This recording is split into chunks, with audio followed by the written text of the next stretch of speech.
Your kids could get free or low-cost health coverage from Medicaid or CHIP. Even if you've applied before, they may be eligible now. Kids up to age 19 are covered for checkups, vaccines, dentist visits, hospital care, and more.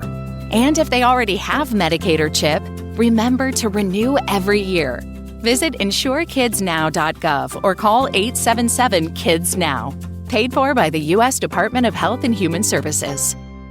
The evolution of cartoons from the 90s to the late 2000s, a nostalgic journey.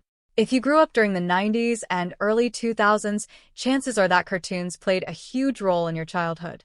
For many of us, Saturday mornings were sacred. Those hours spent in front of the TV, bowl of cereal in hand, watching our favorite animated characters go on wild adventures, face off against impossible odds, and learn a life lesson or two. But cartoons were more than just a source of entertainment. They were a reflection of society and its evolving cultural landscape. As the 90s gave way to the late 2000s, the world of animation underwent a significant transformation, not just in terms of technology and storytelling, but also in the way it represented diversity, humor, and life lessons. Let's dive into the evolution of cartoons during this era, exploring the creative shifts, the way they tackled social issues, and how they resonated with audiences across generations. 1. The golden age of 90s cartoons. Bold, imaginative, and unapologetically weird. The 1990s is often referred to as the golden age of television animation. It was a time when networks were taking risks, experimenting with bold, imaginative content that blurred the line between children's entertainment and something deeper. Cartoons of this era weren't just colorful distractions for kids. They were often layered with humor, absurdity, and, in some cases, surprisingly mature themes. Age, Nickelodeon's influence. From Rugrats to Hey Arnold. Nickelodeon, often hailed as the king of 90s cartoons, was instrumental in shaping this era. Shows like Rugrats, 1991, captured the world through the eyes of toddlers, blending childhood innocence with surprisingly adult themes. The genius of Rugrats lay in its ability to tackle big ideas, like sibling rivalry, fear of abandonment, and even religion, with a quirky sense of humor. Despite being babies, Tommy, Chucky, Angelica, and the gang were relatable to kids and adults alike. Then came Hey Arnold, 1996, a show that was way ahead of its time in terms of diversity and social consciousness. Set in a multicultural, urban environment, Hey Arnold introduced kids to complex themes like poverty, immigration, and broken homes, all while focusing on a football-headed kid with a heart of gold. Arnold's neighborhood was a melting pot of characters from different ethnicities and backgrounds, making it one of the most realistic and progressive depictions of urban life in animation. Beach absurdity and irreverence. Ren and Stimpy and Rocco's Modern Life. If you were a fan of offbeat humor, The Ren and Stimpy Show, 1991, was probably your jam. This show took absurdity to a whole new level with its surreal animation style and gross-out humor. Ren, a psychotic chihuahua, and Stimpy, his dim-witted cat friend, engaged in some of the most bizarre antics ever seen on children's television. But what made Ren and Stimpy groundbreaking was its willingness to push the boundaries of what was considered acceptable for kids' programming. It had slapstick humor, strange surrealism, and a kind of dark, subversive edge that would later influence shows like South Park and Family Guy. Rocco's Modern Life, 1993, was another Nickelodeon classic that thrived on satire and absurdity. While on the surface it appeared to be a show about a wallaby navigating adult life in a strange city, Rocco's Modern Life was a sharp critique of consumerism, corporate greed, and even the mundanity of everyday life. As kids, we may not have understood the deeper satire, but it planted the seeds of social awareness early on. See Superheroes Rise Again, Batman, the animated series, and X-Men. The 90s was also a time for a renaissance in superhero animation with Batman, the animated series, 1992, leading the charge. This wasn't just a cartoon about a guy dressed as a bat. It was a masterclass in storytelling, animation, and character development. Dark, atmospheric, and deeply psychological, Batman The animated series took inspiration from film noir and brought Batman's rogues gallery to life in a way that was both haunting and empathetic. Villains like Mr. Freeze and Two-Face weren't just evil for the sake of it. They had tragic backstories that made them complex characters rather than just obstacles for Batman to punch through. Around the same time, X-Men, the animated series, 1992, gave us a superhero team that wasn't just fighting bad guys. They were fighting for acceptance. The X-Men, with their powers representing various social outcasts, were a metaphor for marginalized groups in society. The show tackled issues like racism, prejudice, and civil rights in a way that was accessible to kids, but resonated with adults as well. It was another example of how 90s cartoons weren't afraid to address heavy, real-world issues under the guise of entertainment. 2. Early 2000s, the era of silliness and substance. As the calendar flipped to the 2000s, cartoons began to shift in both style and substance. With advancements in animation technology and a growing awareness of societal issues, cartoons of the early 2000s straddled the line between silly and substantial, blending slapstick humor with surprisingly deep narratives. A. SpongeBob SquarePants, the king of surreal comedy. One of the most iconic cartoons to emerge from the early 2000s was SpongeBob SquarePants, 1999. At first glance, SpongeBob appeared to be just a goofy show about a talking sponge who lives in a pineapple under the sea. But creator Steven Hillenburg infused the show with an offbeat sense of humor and subtle messages about friendship, work ethic, and optimism. SpongeBob's relentless positivity contrasted hilariously with Squidward's perpetual cynicism and Mr. Krabs' greedy ways, making it a show that appealed to both kids and adults. What made SpongeBob truly special was its absurdity. The humor was random and unpredictable, and the animation often took a surreal turn. But underneath the silliness were relatable themes about growing up, feeling out of place, and finding happiness in the small things.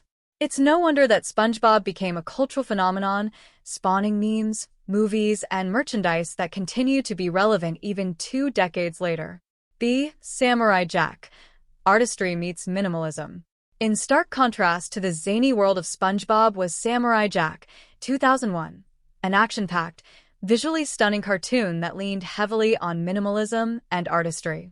Created by Genndy Tartakovsky, Samurai Jack followed a lone samurai trapped in a dystopian future, battling his way through various foes in search of a way back to the past. What sets Samurai Jack apart was its unique animation style. Each episode felt like a moving painting, with long stretches of silence, dramatic landscapes, and minimal dialogue. The show was a meditation on loneliness, honor, and the timeless battle between good and evil. Its mature themes and cinematic approach to storytelling were rare for children's animation at the time, making it a beloved series for both kids and adults alike. C's diversity and representation. The Proud Family and Avatar. The Last Airbender. As the 2000s progressed, cartoons began to emphasize diversity and representation in more meaningful ways. The Proud Family, 2001, was one of the first animated shows to feature a predominantly African-American cast, centering on the life of Penny Proud and her hilarious, loving, and sometimes over-the-top family. The show dealt with cultural identity, family dynamics, and the challenges of adolescence, all while showcasing Black culture in a positive and authentic way. It was a groundbreaking series that opened the door for more representation in children's animation. Perhaps one of the most celebrated cartoons of the early 2000s was Avatar, The Last Airbender, 2005. Set in a fantastical world inspired by Asian cultures, Avatar followed Aang, the last airbender, on his journey to defeat the Fire Nation and bring peace to the world. What made Avatar so special was its deep mythology, complex characters, and themes of war, peace, destiny, and forgiveness. It tackled heavy issues like genocide, colonialism, and spirituality in a way that was accessible to younger audiences, without sacrificing the emotional depth needed to resonate with older viewers. Avatar. The Last Airbender was also a huge leap forward in terms of representation, with a cast of characters that reflected different races, cultures, and philosophies. It set a new standard for animated storytelling, blending Eastern and Western influences in a way that felt fresh and inclusive. 3. Late 2000s, the age of meta-humor and social awareness. By the late 2000s, the world of animation had evolved even further, with cartoons beginning to embrace meta-humor, social awareness, and more sophisticated storytelling techniques. Shows were no longer just for kids. They were becoming a cultural phenomenon that appealed to all ages. 8. The rise of meta-humor. Phineas and Ferb and the Fairly OddParents. Cartoons in the late 2000s began to lean heavily into meta-humor, breaking the fourth wall and playing with the conventions of storytelling. Phineas and Ferb, 2007, was a prime example of this trend. The show followed two stepbrothers as they embarked on increasingly outrageous summer adventures, all while their sister Candace tried to expose them to their mom. But the beauty of Phineas and Ferb lay in its self-awareness. The characters frequently acknowledged the absurdity of their situation, and the show's musical numbers and recurring gags became a signature feature. The Fairly OddParents, 2001, was another show that thrived on meta-humor. Timmy Turner's fairy godparents, Cosmo and Wanda, granted him wishes that often went hilariously wrong, and the show regularly poked fun at itself with clever writing and pop culture references. It was a blend of slapstick humor and deeper, more thoughtful commentary on growing up, responsibility, and the consequences of getting exactly what you wish for. B. Cartoons as social commentary. Foster's Home for Imaginary Friends and Chowder. As animation continued to evolve, shows began to tackle issues like friendship, belonging, and individuality in more nuanced ways. Foster's Home for Imaginary Friends, 2004, was a heartwarming series about a foster home for abandoned imaginary friends. Each episode explored themes of loneliness, acceptance, and the importance of finding one's place in the world. The show's unique premise allowed for a rich array of characters, each representing different aspects of childhood imagination and the challenges of growing up. Similarly, Chowder, 2007, was a whimsical series about a young chef's apprentice living in a fantastical world of food and magic. But underneath the quirky humor and colorful animation were messages about perseverance, creativity, and the value of learning from your mistakes. Conclusion: cartoons as a reflection of society's growth. The evolution of cartoons from the 90s to the late 2000s mirrors the changing landscape of society itself. As animation technology improved, so did the scope and ambition of the stories being told. Cartoons went from simple, episodic adventures to complex narratives that tackled real-world issues like diversity, identity, and social justice.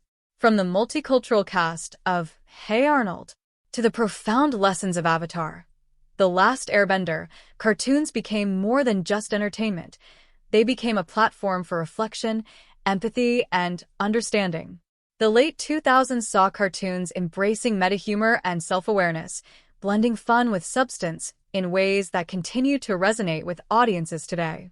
As we look back on this golden age of animation, it's clear that cartoons have not only entertained us, they've shaped how we view the world and each other, one episode at a time. Today is your lucky day. Today is the day that our $3 website works for you, paying you directly to your PayPal daily. Imagine $3 ongoing continuous payments to your PayPal account. Imagine falling asleep and waking up to $300 in your PayPal account. How would this make you feel? How could this help you? What bills could you pay? What kind of fun could you have? What does that retirement look like now? All for a one-time payment of $3. This website is DFY done for you, fully built and completely hosted, and never stops collecting payments for you. You have spent $3 on coffee on a regular, but that coffee won't help you create multiple streams of income. Click the link below.